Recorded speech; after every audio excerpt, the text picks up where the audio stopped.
Shalom, salam sejahtera. Hari ini saya mau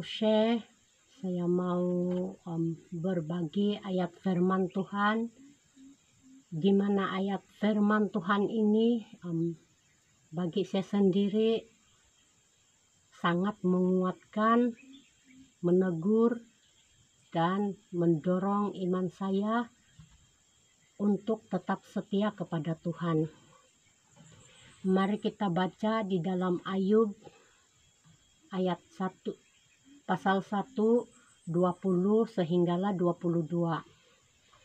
Maka berdirilah Ayub lalu mengoyak jubahnya dan mencukur kepalanya, kemudian sujudlah ia dan menyembah. Katanya, dengan telanjang aku keluar dari kandungan ibuku, dengan telanjang juga aku akan kembali ke dalamnya. Tuhan yang memberi, Tuhan yang mengambil, terpujilah nama Tuhan.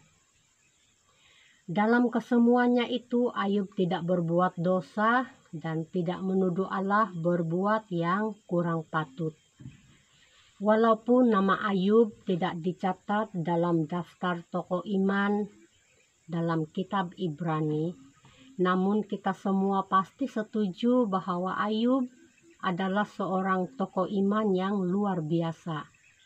Bagaimana tidak, ketika dalam satu hari semua harta miliknya hilang, dirampok, dan 10 anaknya, 7 lelaki dan 3 perempuan mati tertimpa rumah yang mereka tempati karena angin puting beliung. Ayub sama sekali tidak berpaling dari imannya kepada Allah. Alkitab mencatat ketika Ayub mendengar semua peristiwa itu, ia mengoyak jubahnya sebagai tanda kedukaan yang luar biasa dan sujud menyembah kepada Allah. Ia pun berkata seperti pada ayat firman Tuhan tadi, apa yang kita saksikan dalam diri Ayub adalah perilaku iman yang luar biasa, kokoh menghadapi penderitaan. Ia tidak mengeluh, juga tidak menyalahkan Allahnya. Ia justru meninggikan nama Allahnya. Bila kita mendalaminya, sesungguhnya apa yang dilakukan Ayub adalah praktek iman dari apa yang dikatakan Paulus dalam 1 Tesalonika 5 ayat 18. Mari kita baca. Yang berbunyi, mengucap syukurlah dalam segala hal, sebab itulah yang dikehendaki Allah di dalam Kristus Yesus bagi kamu. Mengucap syukur adalah penyataan iman yang paling tinggi yang muncul dari pemahaman akan kemahakuasaan dan kepedulian Allah atas apapun yang terjadi dalam hidup ini, dalam hidup kita. Hanya orang yang paham tentang kemahakuasaan Allah dan kepedulian Allah yang mampu mengucap syukur dalam segala situasi, termasuk dalam situasi yang buruk sekalipun. Karena itu tidak semua orang yang dapat mengucap syukur dalam situasi yang buruk. Kebanyakan orang akan mengeluh, bersungut-sungut, dan bahkan menyalahkan Allah. Mungkinkah Allah berbuat jahat atau bersikap tidak adil terhadap kita? Nah, ini pertanyaannya. Tapi tentu saja tidak. Tentu saja tidak. Itu bukan karakter Allah. Kalaulah Allah itu tidak adil, kalaulah dia jahat dan bersikap tidak patut kepada Ayub, lalu mengapa istrinya si Ayub ini di dalam Ayub 2 pasal 2 ayat 9, maka berkatalah istrinya kepadanya, masih bertekunkah engkau dalam kesalehanmu? Kutukilah Allahmu dan matilah. Nah, inilah reaksi istri si Ayub. Dia mau menyuruh suaminya mengutuki Allah karena melihat apapun yang Ayub miliki telah lenyap begitu saja. Bahkan Ayub sampai menderita sakit kulit. Namun Ayub menjawab kepada istrinya dalam ayat yang seterusnya, tetapi jawab Ayub kepadanya, engkau berbicara seperti perempuan gila. Apakah kita mau menerima yang baik dari Allah, tetapi tidak mau menerima yang buruk? Dalam kesemuanya itu, Ayub tidak berbuat dosa dengan bibirnya. Ayub menjawab istrinya begitu karena Ayub sudah memahami kemahakuasaan Allahnya. Puji Tuhan, luar biasa iman Ayub.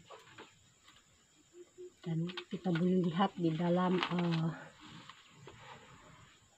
seterusnya, sesungguhnya Allah tidak pernah menciptakan yang buruk. Mungkin kita kadang-kala kita memikirkan Allah itu menciptakan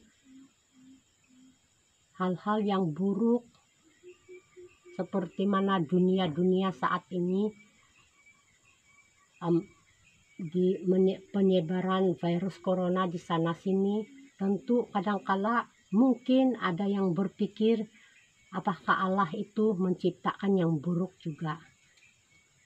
Coba kita pikirkan, ketika Allah menciptakan langit dan bumi, Alkitab menulis, maka Allah melihat segala yang dijadikannya itu sungguh amat baik. Jadilah petang dan jadilah pagi, itulah hari ke-6. Itu kita dapat lihat di Kejadian di Kejadian, apa yang dilakukan oleh Allah hanya yang baik, yang sungguh amat baik. Ia bukan pencipta yang buruk ataupun yang jahat. Kita boleh lihat itu di Kejadian 1 ayat 31. Karena itu, bila orang mengira Allah adalah pencipta segala malapetaka dan hal-hal yang buruk di bumi ini, itu adalah sesuatu pemahaman iman yang sama sekali tidak benar. Allah itu baik dan Dia hanya mencipta dan melakukan yang baik. Kalaupun Allah melakukan yang buruk menurut kita, itu pasti ada dalam konteks penghukuman karena perbuatan jahat atau pembangkangan yang dilakukan oleh manusia terhadap firman-Nya. Yakobus dengan sangat menulis, saudara-saudara yang kukasihi, janganlah sesat. Setiap pemberian yang baik dan setiap anugerah yang sempurna datangnya dari atas, diturunkan dari Bapa segala terang. Padanya tidak ada perubahan atau bayangan karena pertukaran. Di dalam Yakobus 1:16 hingga 17, lihatlah lagi apa yang dikatakan Alkitab tentang apa yang dilakukan oleh Allah. Pemberian yang baik dan anugerah yang sempurna itulah yang dari Allah, dan pemberian itu tidaklah mungkin dapat berubah atau tertukar oleh karena apapun. Kalau itu benar, pertanyaannya, siapakah yang menjadi sumber malapetaka dan bencana dalam hidup ini? Iblis sumber itu. Ia melakukannya karena ia telah menjadi musuh Allah. Iblislah sumber malapetaka itu. Iblis masuk ke dalam dunia, mengambil alih otoritas atas dunia dari Adam karena pembangkangan Adam terhadap perintah Allah. Sejak itu, iblis berupaya keras melakukan berbagai kejahatan dan malapetaka untuk merusak tatanan ciptaan Allah. Kita pun masuk dalam provokasi iblis dan menuduh Allah berbuat curang, jahat, dan yang buruk dalam dunia ini hanya karena Dia Maha Kuasa. Bila kita membaca apa yang terjadi dalam kasus Ayub tadi, jelas iblis yang menggerakkan orang-orang Sheba dan Kasdim untuk merampok harta Ayub.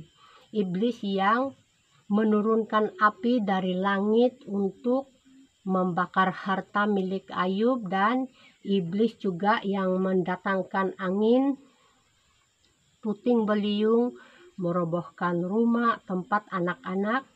Ayub melakukan pesta. Allah hanya mengizinkannya karena kebanggaannya terhadap Ayub dan untuk membuktikan iman Ayub yang dipandang sebelah mata oleh iblis. Namun kisah Ayub tidak berhenti di situ.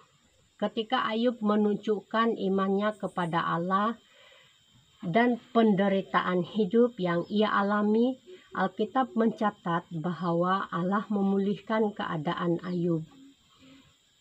Ia memberikan Ayub harta 2 kali lipat dari sebelumnya. Ia pun memberikan Ayub anak sebanyak yang semula, dan di seluruh negeri tidak terdapat anak-anak perempuan secantik anak-anak perempuan Ayub. Lihat Ayub 42, 10 ayat 10 hingga 15. Lihatlah apa yang dilakukan oleh Allah. Sesungguhnya Allah hanya melakukan yang baik. Karena itu, kalau kita mengalami yang buruk, percayalah itu bukanlah rencana atau perbuatan Allah. Janganlah menyalahkan Allah, bersungut-sungut atau menjauh dari Dia. Sesungguhnya Dia ada di pihak kita untuk menolong kita mengatasi masalah, kesulitan ataupun penderitaan yang kita alami. Percayalah, di balik semua kejadian buruk ada berkat menunggu bila kita telah menunjukkan iman dan ketaatan kepada firman-Nya.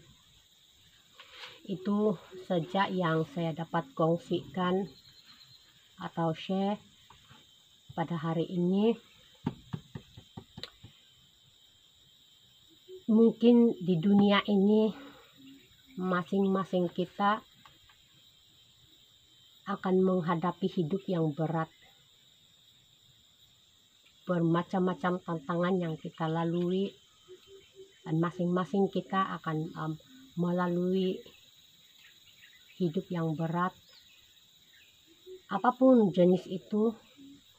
Terlebih-lebih musim-musim ini, keadaan seperti ini, kita jangan mengeluh ataupun menyalahkan Allah, tetapi marilah kita tetap